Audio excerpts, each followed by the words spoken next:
All right. I'm a little bit of am in a quandary about how much translation to read, not to read. But I think,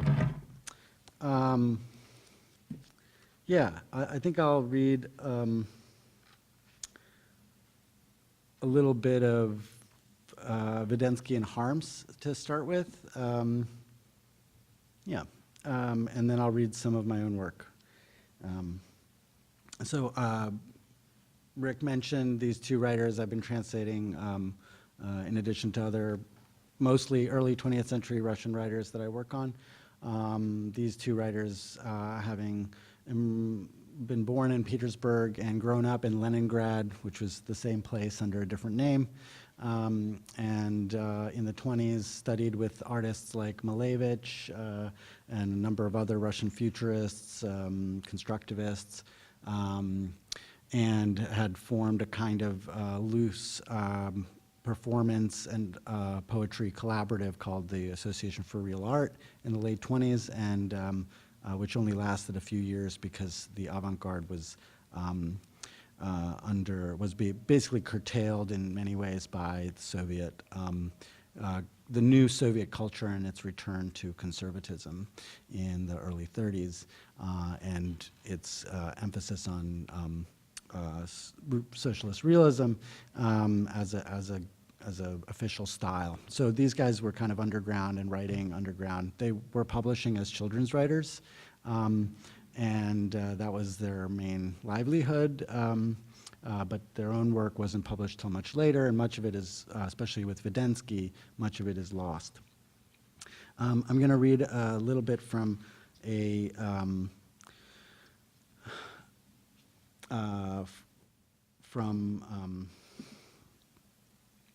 essay, a notebook, a notebook of Alexander Vvedensky's that is a poem that becomes a play and then becomes an essay and is unfinished.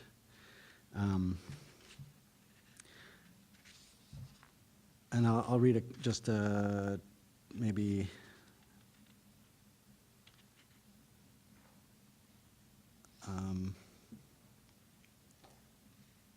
maybe I'll read two parts of it.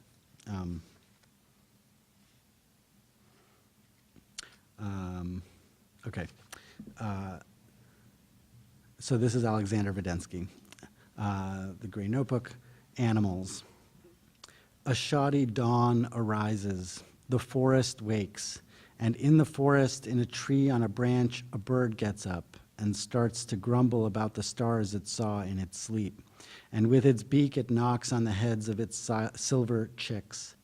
And the lion and the wolf and the ferret, irritable and sleepy, lick their silver young. It, the forest, it reminds us of a cupboard filled with silver spoons and forks. Or we look and see a river flow blue with insubordination. Fish flutter around in the river with their children. They look with godlike eyes at the shining water and hunt for disdainful worms. Does the night lie in wait for them? Does the day lie in wait for them? A mite thinks about happiness. The water beetle sulks. Beasts do not make use of alcohol. Beasts are bored with narcotic substances. They surrender to animal debauchery. Beasts, time sits over you. Time thinks about you, and so does God. Beasts, you are bells. The sound face of the fox looks at its forest. Trees stand as confident as points or as quiet frost. But we will leave the forest alone. We won't understand anything in the forest. Nature is wilting like the night. Let's go to sleep. We are very gloomy.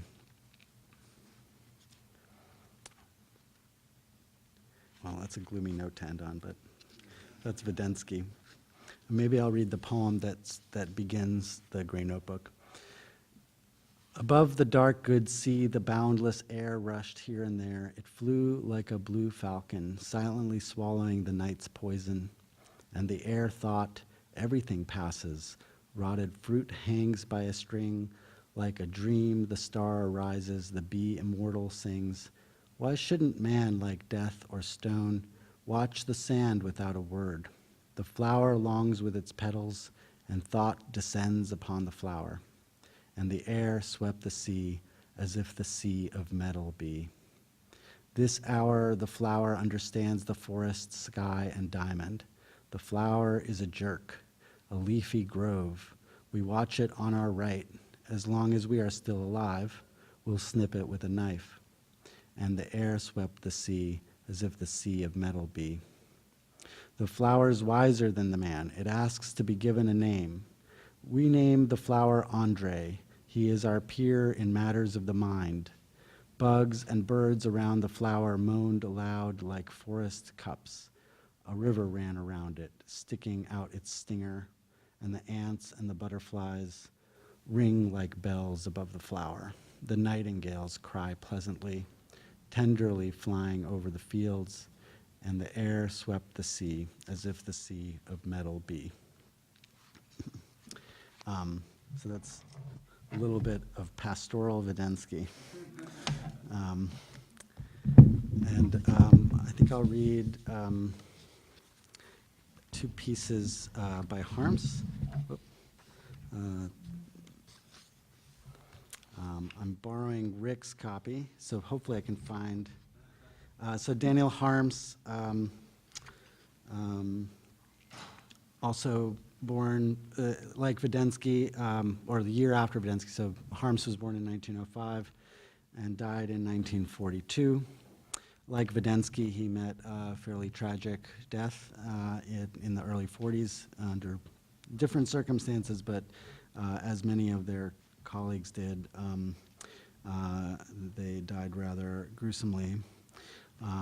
So I'm going to try to find this two I want to read, but since I can't find, I'll do the one I found, and then we'll see. The Four-Legged Crow. Once upon a time, there lived a four-legged crow. Strictly speaking, it had 5 legs, but that's not worth talking about. One time, the four-legged crow bought itself some coffee beans and thought, "So I've bought coffee, now what do I do with it?" Then, to make matters worse, a fox ran by. It spotted the crow and hollered to it, "Hey," it yelled, "you, crow." And the crow yelled back at the fox, "Crow yourself." And the fox yelled at the crow, "You're a pig, crow. That's what you are." The crow was so insulted that it spilled the coffee, and the fox ran off, and the crow climbed down to the ground and went home on its 4, or to be precise, on its 5 legs, to its lousy house. There's a piece in here that I wanted to read to you about dust. Why not? And I don't remember what it starts with, but maybe I can look it up. So, and then there's a letter in here I want to read to you. Okay. So, let me see if I can find it.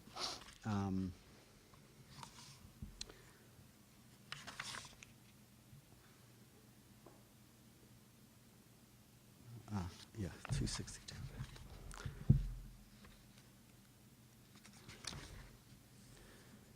How easy it is for a person to get tangled up in insignificant things. You can walk for hours from the table to the wardrobe, and from the wardrobe to the couch, and never find a way out. You can even forget where you are and shoot arrows into some small cabinet on the wall.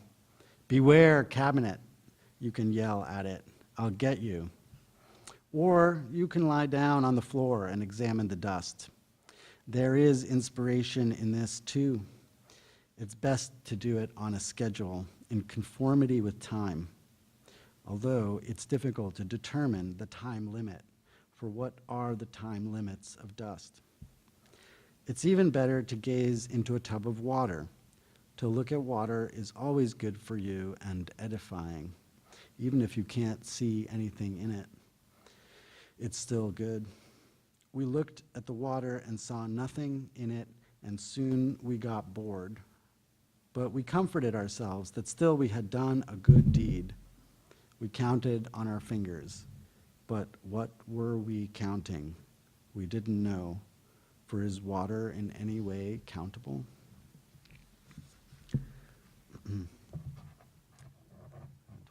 So we're starting with the Oberu. So we're going chronologically from the Oberu later to what I've written in the early 21st century, and then what Lisa has written in the later part of the 21st century. This is literature, after all. So, very reasonable.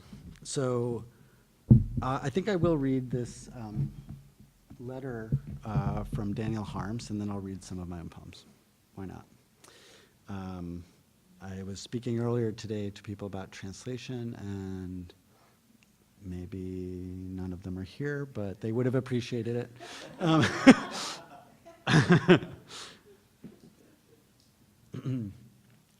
Louis, do you have water handy? Oh, okay. Could you? No, that's okay. I forgot about it. Okay. I was going to say, would you have it handy in a few minutes? But now it's good too. I might need it. Dear Nikander Andreevich, first of all, he had no friend named Nikander Andreevich, but Nikander is kind of a made-up name. Okay, dear Nikander Andreevich, I received your letter and understood right away that it was from you. First, I thought, what if it's not from you? But as soon as I opened it, I knew it was from you. But I almost thought that it wasn't from you. I am glad that you have long been married, because when a person marries the one whom he wanted to marry, that means he has achieved that which he wanted. And so I am very glad that you got married, because when a man marries someone he wanted to marry, that means that he got what he wanted. Yesterday I received your letter, and right away I thought that this letter was from you, but then I thought it seemed that it wasn't from you, but I unsealed it, and I saw it was certainly from you. You did very well to write me. At first you didn't write to me, and then suddenly you did write. Although earlier, before you didn't write me for some time, you also wrote to me. As soon as I received your letter, I decided right away that it was from you, and that's why I'm very glad that you had already married. Because if a man wants to get married, then he must get married no matter what. That's why I'm so very glad that you finally married precisely the one you wanted to marry. And you did very well to write me. I was overjoyed when I saw your letter, and right away I thought it was from you. Although, to tell the truth, while I was opening it, a thought flashed through my mind that it was not from you, but then in the end I decided that it was from you. Thanks for writing. I am grateful to you for this and very happy for you. Perhaps you can't imagine why I am so happy for you, but I'll tell you straight away that I am happy for you because you got married, and married precisely the person you wanted to marry. And you know, it is very good to marry precisely the person you want to marry, because precisely then you get what you wanted. And that is precisely the reason that I am so happy for you. And I am also happy that you wrote me a letter. Even from afar, I knew that the letter was from you. But when I took it in my hands, I thought, and what if it's not from you? And then I thought, no, of course it is from you. I myself am opening the letter and at the same time thinking, from you or not from you or not from you. And then when I opened it, I could clearly see that it was from you. I was overjoyed and decided I would also write you a letter. I have lots to tell you, but I literally don't have the time. What I had time to tell you, I have told you in this letter, and the rest I will write you later, because now I have no time left at all. And at the least, it's good that you wrote me a letter. Now I know that you've long been married. I knew, too, from previous letters that you got married, and now I see it again. It's completely true. You got married, and I am very happy that you got married and wrote me a letter. As soon as I saw your letter, I knew that you had gotten married again. Well, I thought it's good that you got married again and wrote me a letter about it. Now write to me and tell me, who is your new wife, and how did it all happen? Relay my greetings to your new wife. Daniil Kharmsand.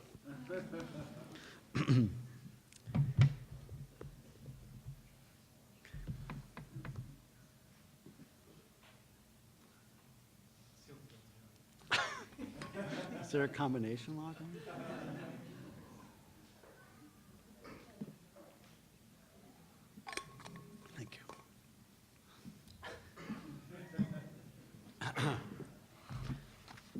Okay, I'll read just a couple poems from some newish work. This book is called Some Worlds for Dr. Vogt. We just talked about it a tiny bit.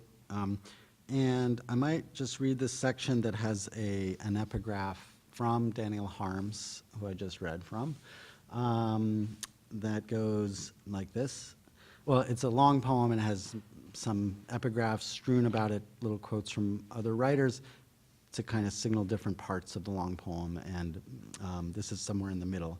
And the Harms piece that I'm quoting from is called The World, and it's a little couplet that in the piece is repeated many times. And I'm the world, but the world's not me. Things are said to be out there different from things that are said unto being, or seen as being there. And objects, they float in inane rhythm, reversing the hammer and the nail, undisturbed by humanism, broken cartons, and folded up individuals bathed in light. Something can go wrong. You're considering what it is, and all you have is a smile, a pine desk, and parched papers under the wine. In the shape of a thing, another, fire in the match. Take out the wood and leave it alone or strike it. That is this, over there. To bring it closer, almost to the point of exception, the thing maps a thought, all mapping corrupted by the new world. You make an idea of it, chart an object from life, cut it out of it, and what's that left in your hand? An image of the wind as vast, vapid as the sea it sweeps, or the leaves swept up in it, as animals in the alphabet. Only what is so small stays put. The dense world left behind breathes its last repetition, an illusion of village life. The draft might follow the original December 6th or 7th. In fact, ardor is empty as everything, moving with the tides or counting fingers. Not personal, this life, if you look out over the tenements. Original disappearing act, a coming that is not a going, for instance, in railway tunnels, in history, i.e. in what happened before. Behind the wheel, a rut, a never-finished thought, something to be exact about, not easy to say or spit it out. It's about to last a long time now, or not at all. Better to drink the mouth itself, to avoid speech, that worlds exist, books, some K sound, with no attachments, no apps, yet to become a speech triangle. Better breathe or close up shop, dream of triumphant peanut brittle. Who's to say? A way to say better off not knowing.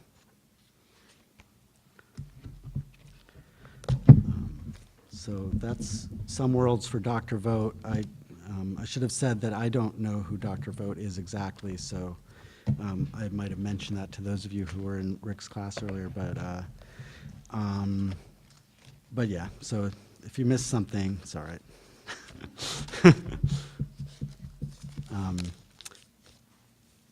Yeah,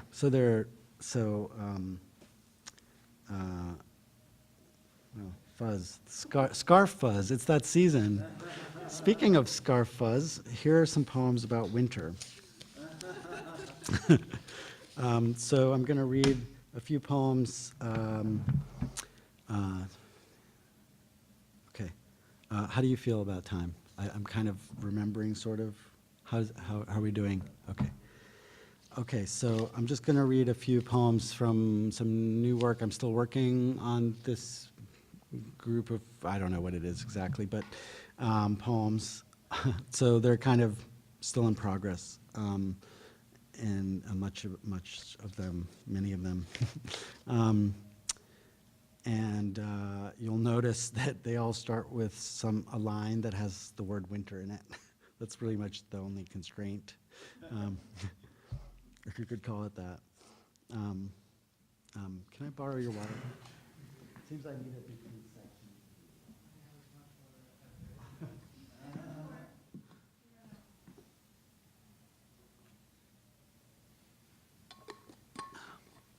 Thank you.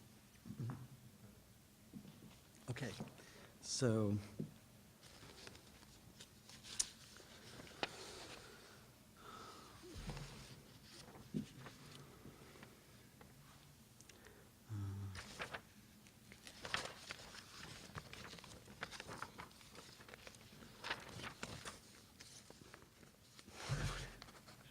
that was pretty funny. It's like a magic trick. Okay. Winter, or a wax cylinder of last winter's breathing. I'm not paying it forward, nor do I plan. Oh my, okay. You know, I've been thinking about switching those lines. Okay. So anyway, let me start over. Winter, or a wax cylinder of last winter's breathing. The spot on a body that the body can't reach, a universal.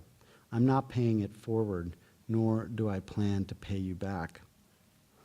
Half into the winter woods, a hemisphere of red bubbled on your nose's bridge. I didn't want to alarm you. Must have been a branch. I started into saying something, but then caught myself. It was perhaps something you knew, preferring not to draw attention to yourself. Later, much later, I'll write it down after I've read all these books.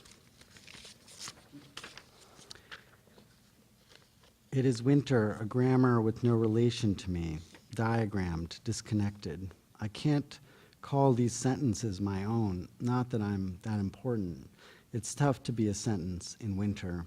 A gray angle, a tall circle, laughter buckles under its own light, a piece of air behind the ear, a magic trick sniffed out by underdogs, a to-do list that includes itself. Tomorrow, I'll get to it. It is winter, and I wish I could write in the bathtub. I wish I could write in the nude in the tub. I wish I could write in the bathtub, but it's all too wet in the bathtub. It's completely wet in the tub.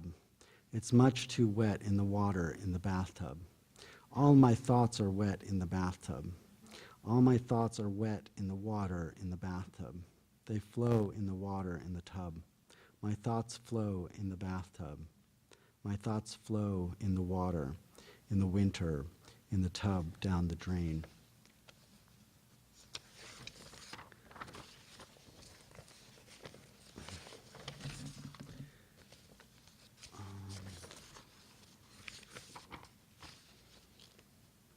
It is winter. This one has a little sort of semi-quotation from Amiri Baraka, but back when he was Leroy Jones. It is winter, a gray slate to chance, to ignore desire, even to be dead, because it's all around and the anniversary is coming. Whose ghost will look over my shoulder as I imagine shaving? Roy was right on. Love is evil, but 50 years later, who needs it? Freedom, poetry, though at one time it seemed necessary. Bills and books muck out a desk. Watch me run magic fingers above my chalk cahiers. This is, for me, it's too short.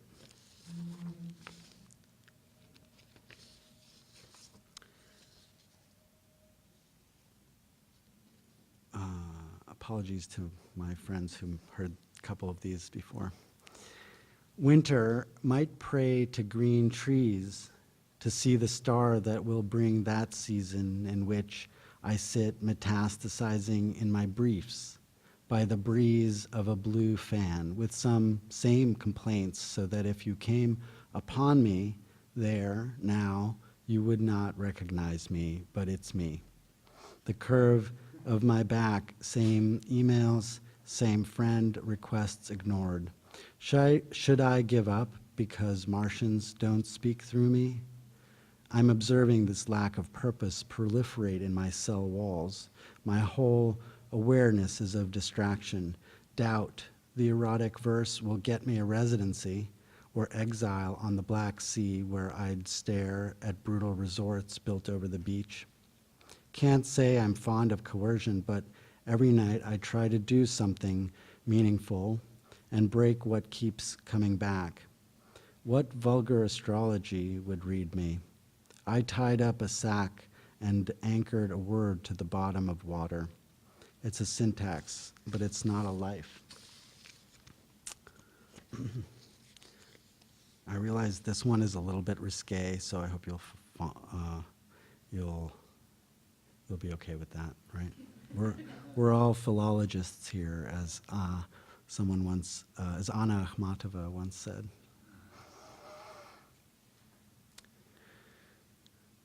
And it is winter embedded in winter, semicoloned, semi-opaque window, semi-purple sky, semi-spherical hands around the glass, like the flimsy blue hemisphere over ice. Holding the glass, I push the dust back out. I'm going down on you on the floor. My knees hurt as I imagine it to please you beyond a doubt. Your thighs burn with my ears. The pipes hiss and shudder with steam, the smell of rust. I go down on you a long as absence, a semicolon. I wipe my mouth on my bare sleeve.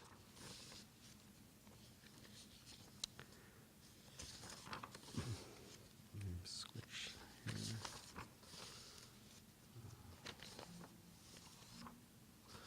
Dead winter runs into winter. How begin after the screen pushed back to go back to later, as if there's a world there, but what? Learn a parole? My Ovid's translated and he wants to go home, even if as a body for burial. Where would I go and what for? It's so sad to be sand, sad sack, sodad, and a pity to pity oneself for it. The chair's hard under my weight, but it's important to have a vocation, not an identity. The younger runner runs by into green leaves, whereas I, barely a stone, but trying, still in the cold's gray manner. That's where I work. What is my life? It's as if, of course, one can look out of the window, one can float by and remark to oneself, when one sees the grindstone up close enough to touch it, it might feel good.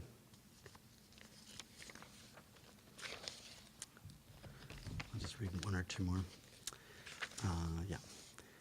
It is winter because it is winter, because the snow smells of gasoline, because of exhaust and exhaustion, because I want to paint and be free, because I've made it this far, because I'm ready for it. It is winter.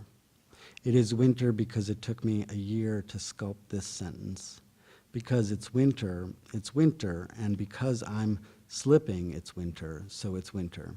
And because by the time I take my coat off and whip off my scarf, remember of my vest, zip out, find a seat for a hat, untie and unlace and pull off the boots, grope the light, bear down on the notebook, note the warmth, and find a pen to uncap it, the poem part of the poem is gone. Thank you very much.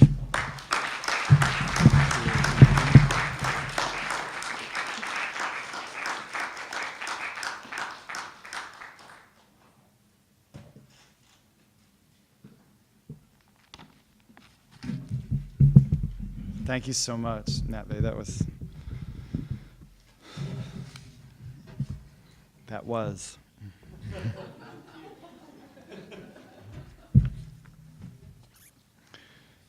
Lisa Fishman is the author of 6 books of poetry. Most recently, I can't even speak. Most recently, 24 Pages and Other Poems, which is available in the back of the room and in the bookstore and in the library.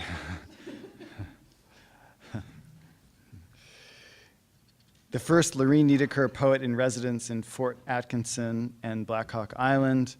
Lisa teaches in the graduate and undergraduate poetry programs at Columbia College Chicago and lives in Madison and Orfordville, Wisconsin. Last night, reading in a small one-bedroom apartment in Madison, full of life and people and apples and nonsense, Lisa made two off-the-cuff remarks. And let me digress to say that typing off the cuff, I felt for a moment I was in a Fishman poem, and my reaction was a joke I often make.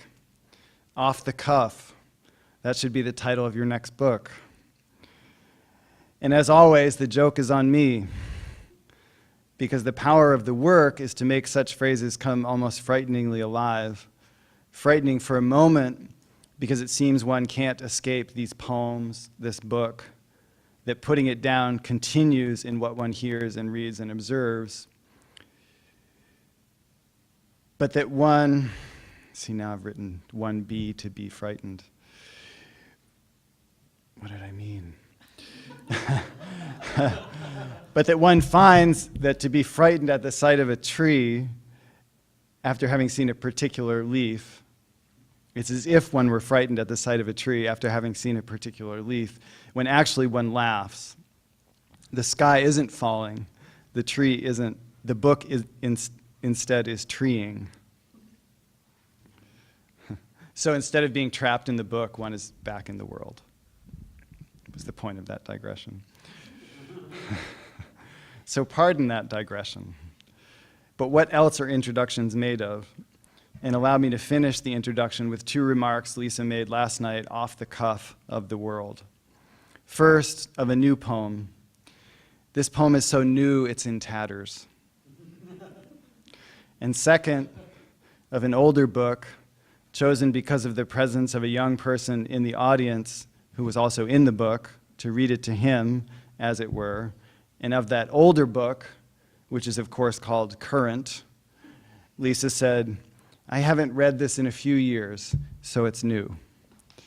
So please welcome the poet who will reduce the new to tatters and make the old current, Lisa Fishman.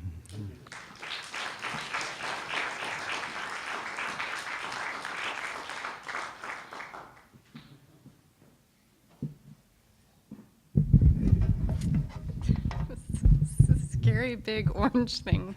Like, but how does that sound all right? Okay, I wasn't going to start here in winter, but I'm going to be invited there by Matvei very happily. From the book, 24 Pages and Other Poems. And then I'm going to move around from a couple of places based on sort of what we've been talking about today is how I've chosen what to read. But first, this. But winter now, and less repeats, in winter time of all the world. Oh, sorry, I didn't plan to read this, so I didn't prepare to say this. John Clare, the poet, 19th century English poet, is mentioned in the poem, and a little bit of what he said, and it should be clear what that is, and yeah, it doesn't really matter. But so John Clare is here, and a collection of his work is referred to, and an editorial decision that was made in a book of his poems published by Carthage Press. So, but winter now, and less repeats, in winter time of all the world. Was I, said Clare, a ball of grass? And what he meant by double tree, I saw the river through my window once the leaves fell, and underneath was knowledge we did not dig up the lilies by the cat's fake grave. the lilies will die with the freeze. Ping, the wild rabbit, eats at the cabbage seed. I write from town. The wild rabbit is a town rabbit, for in the winter I live in town. And my own shadow, all my company, is not the case. And lone and see the shooting stars appear, said Claire. I also picked currants in July. Next morning, +2, my father died. Forever there is nothing to say. The reason for others is to hear past words of the self, past the surface of a person. Is it different to wish with the eyes in order to see more distinctly, to hasten the almond tree flowering early? One eye can't see close, the other can't see far, and broad old cesspools glittered in the sun was, in the actual poem, broad old sexpools glittered in the sun, amended by editors for the Carcanet Press body of sonnets. What he meant by sex pools perhaps pursue this winter in town, where also the word Yahara was made up to name the river to sound Indian. Uneven seeing resembles a night the water was black except for snow, and was, despite the snow, still moving. I was on that bridge in the previous century, having escaped being harmed many times. Luck is sheer, straight through to the other side. Did you write about your feelings on the bridge? Yes, it was night. I don't know where the others are except for here. One is a journal. King cups grow and shut up green and open into gold.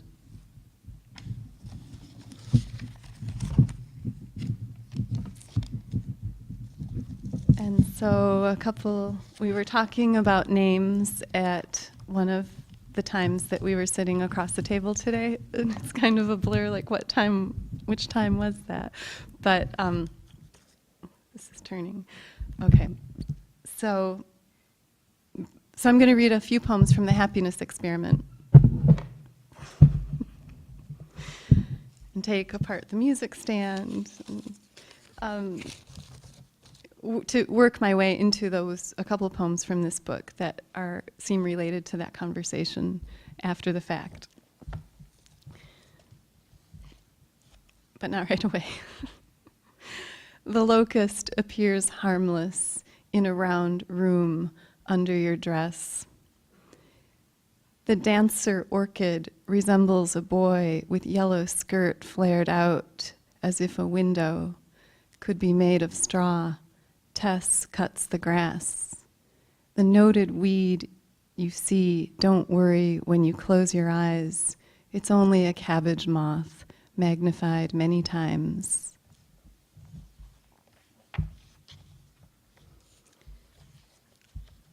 This poem has a title, Instructions, Confessions.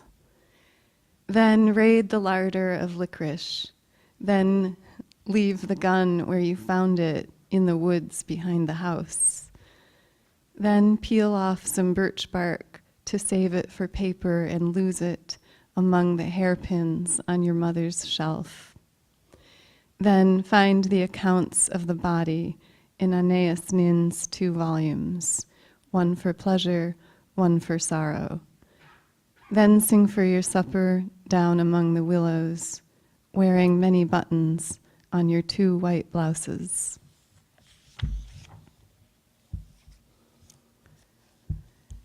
This poem, there are 2 poems in this book with the same title, and the title is Oscura Selva, which is Italian. And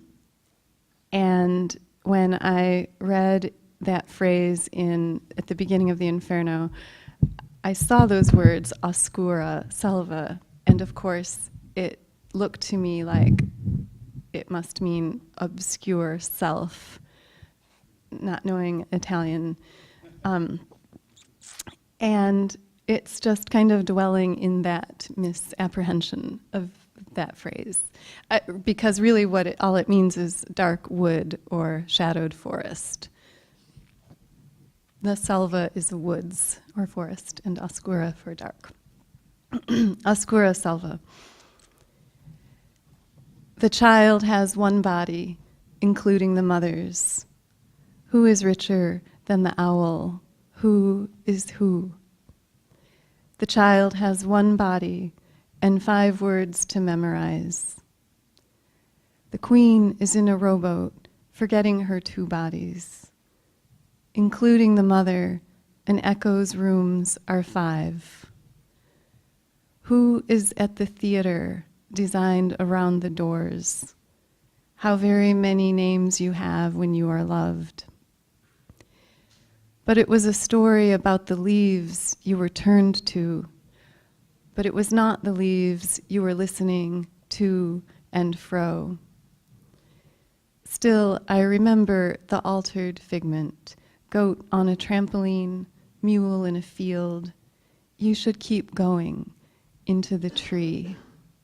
You should have known it is singular, that pattern of leaves the child sees. Oh, the idea of elephants washing. 1, 2, 3, 4. You forgot to shut the sleep, like words foreshadowed forest, resembling obscured selves. When suddenly I found myself the middle of an age. When 2 people went in the water, a path opened up through the trees, divining rod of a bird bone. Never shoes. I've changed that a little bit. And the next, Oscura Selva. This is later in the book, toward the end.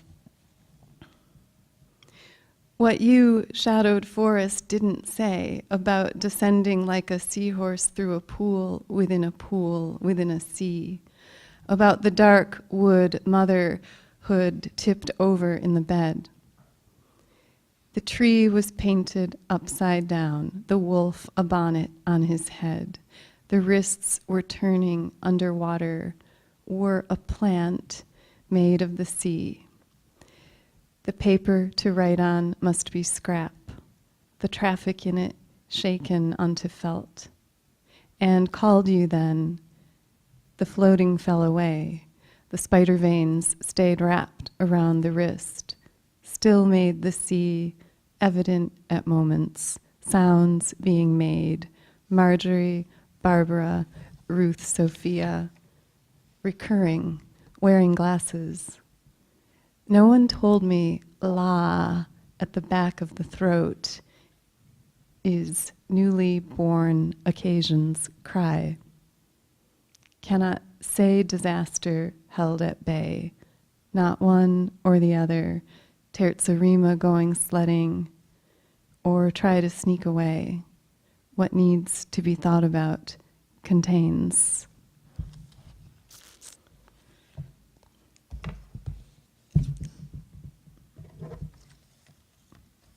And I wanted to read a couple from Current that I read one from last night.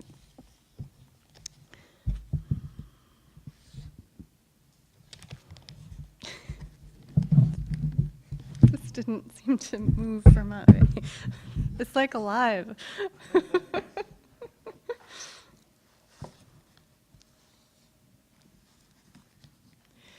Waves love the traffic going by out of the corners of their mind. Who called it starry night and where to think the pattern planet-like and clear? So full of harm has come the civil speech. One can't live in one's time and love, but does, and asks, because it's true, the rain is drinking the flowers? Unless it isn't anymore a private dilemma. A winter can be blank sublime, and the mint to crush representative. One hand here, the rest cloud cover over the mountain. Vision can be said to fail.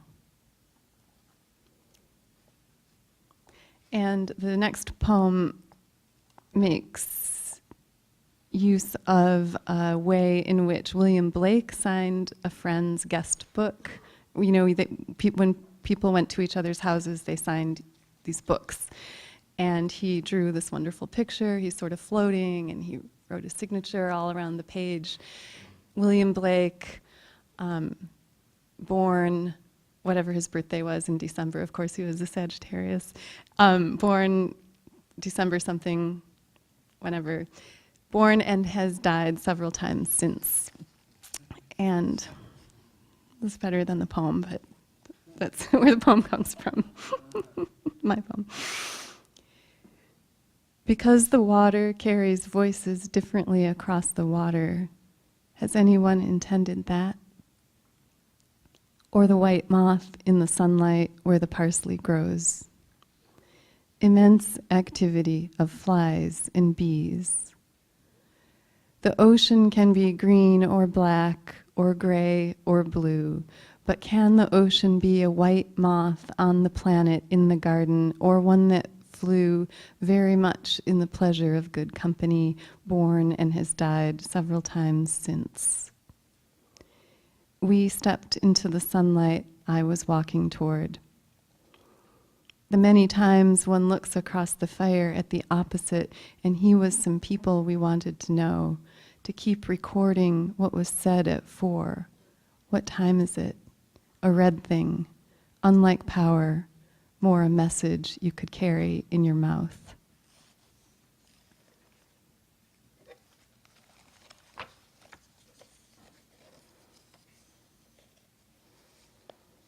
So, Maria, you know how Queen Elizabeth had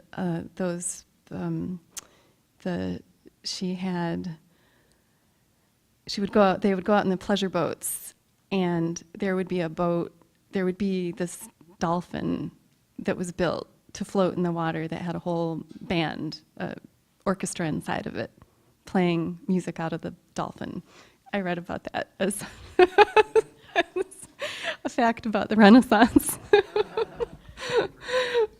And so it's just a fact, and it's in the poem. Not really quiet enough.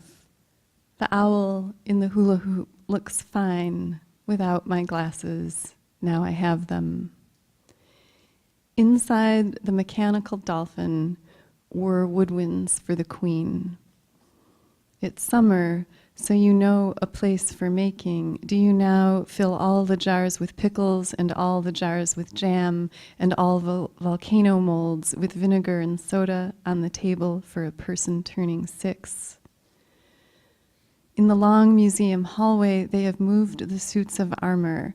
Now a monkey offers honey to the Buddha in a single glass display case. Just to mention, sex creates the places, not a person, outside a place, in time. Along the edges of the table lay the flowers set by outlaws in the greenwood, though the woman wanted fish.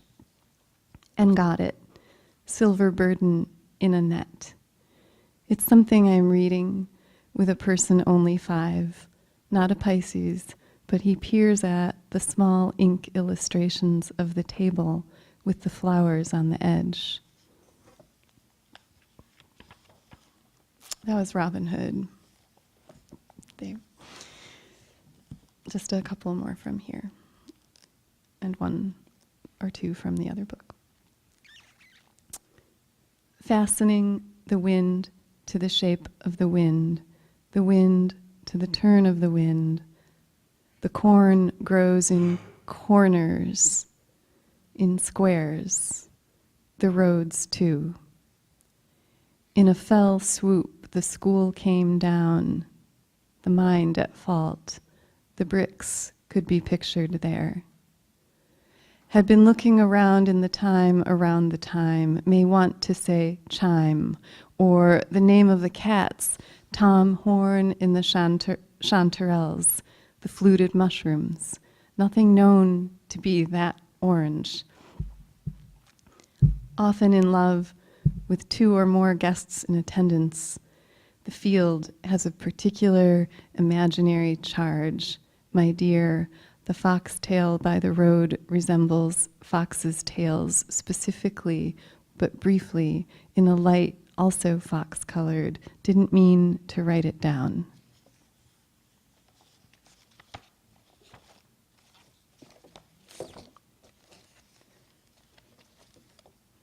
And so, just read a couple of poems from here. One that I know some of you have talked about, and so you're probably tired of it, but I'll read it just to bring it to some closure for you. September 20 to 21, 2013.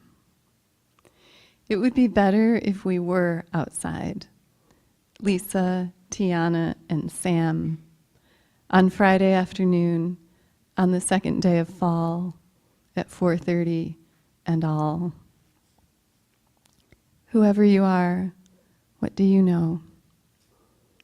Time flaws, and to me flew not one white goose, but upside down I saw its good, the undersides of maple leaves, the ragged edges dandelion leaves, surprised they're there, this far past summer. Sam and Tiana have left the room, I too. It seems there's a mouse in my sock.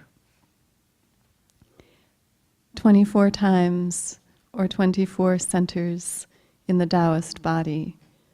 What a coincidence. I read that yesterday. Brooke told me he's fine now. No reason for him to tell me, but I'll tell Charles anyway, in a dream last night. Think of the colors there now in the canyon, and above it in the ridges. Elegy is unintended.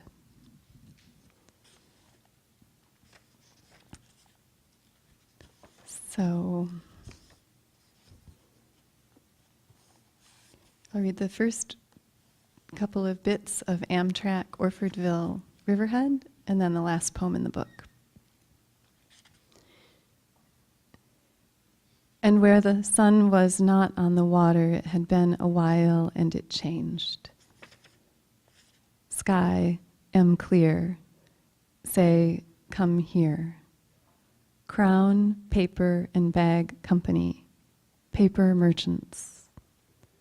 I became this, and I became that, said a word not secretly. Uh-oh, my ear. And to the 10th cluster of cranes, as if a village, sandhill, stepping along, the standing water in the soy fields, liking the pools. A story came into the loon moth found in a book. Ha, another thing happened next.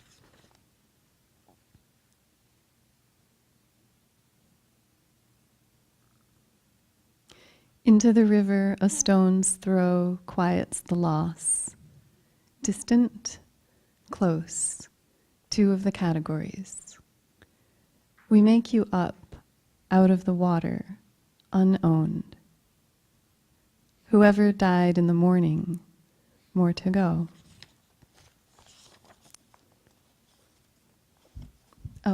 Okay. I want to read this one too. They're short. Fold over the spine, for it shows how a vertebra sits like a fossil amid plant life and ocean synovial fluid. Winzig, fern-like portions of nerves and capillaries made me sure once were actually plants. Could be a stone's throw from the whole truth. And the last poem is September 22, 2013. So we've progressed, what, one day, I guess, from there to here.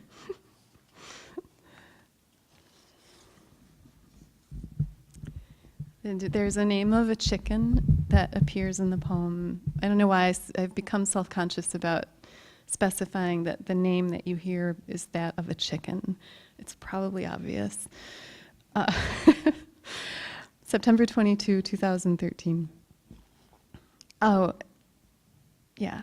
And that's not in the first line of the poem. I don't want you to think that that's the chicken's name. Who is summer, spring, or other face?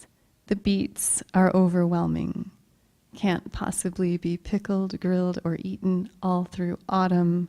Hardly a problem in the large sense, but it's in front of me, chickens behind me. Miss Whitebutt wanders around all day, unlike her sisters who stay put. Lots of things float in the air when you're looking. What are they?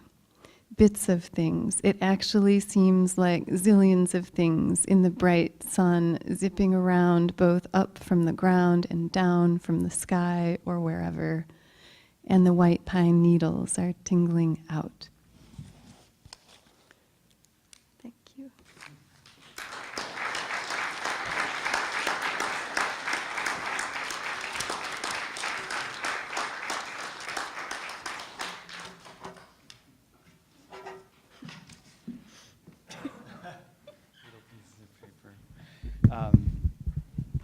Thank you all very much for coming, and thank you to both of the poets. There are books for sale in the back of the room, and if you wanted to come and say hello or have a book signed or ask something, I'm sure they'd be most happy to talk to you. So please do that, and thanks again for coming, and thank you both for your reading.